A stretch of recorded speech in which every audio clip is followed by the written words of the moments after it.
Hi friends, welcome to balakavi channel. இன்னைக்கு வந்து desiccated coconut எப்படி நம்ம சிம்பிளா ரெடி பண்ணலாம் அப்படின்றத பார்க்கலாம் फ्रेंड्स. இதுக்கு வந்து நான் ஃப்ரெஷா ஒரு தேங்காய் உடைச்சி எடுத்துக்கிட்டேன். அது ஒரு panல தண்ணி வச்சிருக்கேன். அந்த தண்ணியில நான் இப்போ இந்த தேங்காயை ஒரு 10 நிமிஷம் மீடியம் ஃப்ளேம்ல வச்சு நல்லா ஹீட் பண்ணி எடுத்துக்கிறேன்.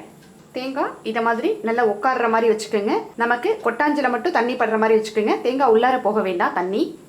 உடனே உடைச்சு உடனே இதே மாதிரி ஹீட் பண்ணும்போது நமக்கு ஈஸியா இருக்கும்.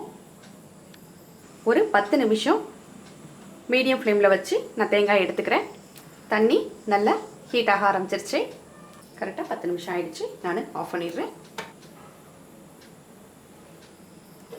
இது ஒரு பிளேட்ல மாத்திக்கிறேன்.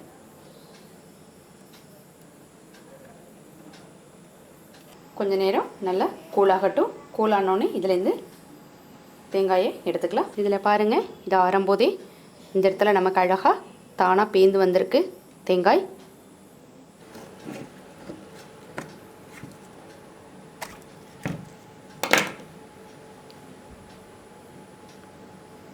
இப்போ இந்த தேங்காயில் உள்ள இந்த தோல்கள் எல்லாத்தையும் நான் சீவரத்தை வச்சு சீவி எடுத்துக்கிறேன்.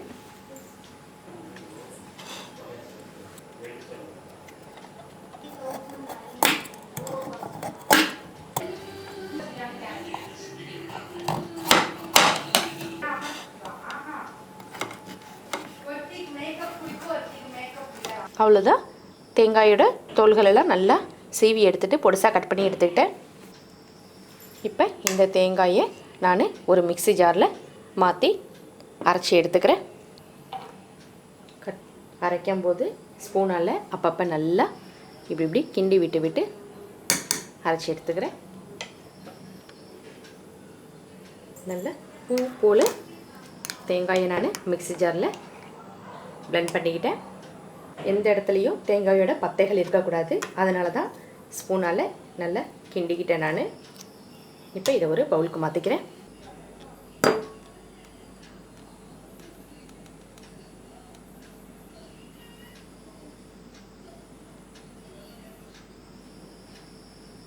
இப்போ இந்த தேங்காய் துருவல் பாருங்கள், நமக்கு இப்படி கைகளில் ஒட்டுது, அந்த ஈரப்பதம் இருக்குது. இது வந்து நமக்கு இந்த ஈரப்பதம் இந்த தேங்காயில் இருக்கக்கூடாது. இப்போ எப்படி இதை டெசிகேட்டடாக மாற்றுறதுன்னு பார்க்கலாம். அடுப்பில் ஒரு பேன் வச்சுக்கிட்டேன். பேனில் நான் துருவி மிக்சியில் அரைச்சி எடுத்துக்கிட்ட தேங்காயை குறைவான தீயில் வச்சு நான் வறுத்து எடுத்துக்கிறேன். இப்போ இதை குறைவான தீயில் வச்சு நான் பொறுமையாக வறுத்து எடுத்துக்கிறேன். நம்ம இந்த தேங்காயை இப்படி நம்ம ஹீட் பண்ணும்போது இதில் உள்ள ஈரங்கள் எல்லாமே நல்லா ட்ரை ஆகிடும். அந்த ட்ரை ஆகி வர பதம் வரைக்கும் நம்ம இதை வறுத்து எடுத்துக்கணும். குறைவான தீயில் வச்சிங்கன்னா குறைஞ்சபட்சம் ஒரு 10 நிமிடம் வரைக்கும் இருக்கும், தேங்காயோட ஈரப்பதத்தையும் பொறுத்து. நான் இதே மாதிரி நல்லா இந்த தேங்காயை வறுத்து எடுத்துகிட்டு உங்களுக்கு காமிக்கிறேன். இப்படி நம்ம வறுக்கும் போது தேங்காய் பாருங்கள் இப்படி ஈரத்தோடு தான் போயிட்டு வருது. வறுத்ததுக்கப்புறம் எப்படி வருதுன்றதையும் நான் உங்களுக்கு காமிக்கிறேன். அவ்வளோதான் ஃப்ரெண்ட்ஸ், கண்டிப்பாக தீயை கூட்டி வைக்கவே கூடாது. அப்படி கூட்டி வச்சோம்னா நமக்கு தேங்காயோட நிறம் மாறிடும். இந்த டெசிகேட்டட் கோகோனட் அப்படின்றது நமக்கு நல்ல வெண்மை நிறமாக வெள்ளையாக கிடைக்கணும். இதில் நம்ம நிறைய ஸ்வீட் ரெசிபிகளுக்கு யூஸ் பண்ணலாம். பொடி வெரைட்டிஸ்களுக்கும் இந்த தேங்காய் துருவல் நம்ம யூஸ் பண்ணிக்கலாம். லட்டு செய்யலாம்.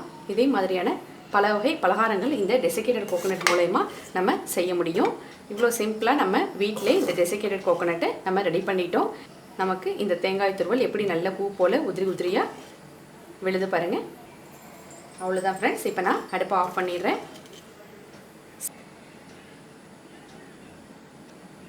இதை நல்லா நான் ஆற வச்சு ஒரு கண்ணாடி பாக்ஸில் ஸ்டோர் பண்ணி வச்சுக்கிறேன்.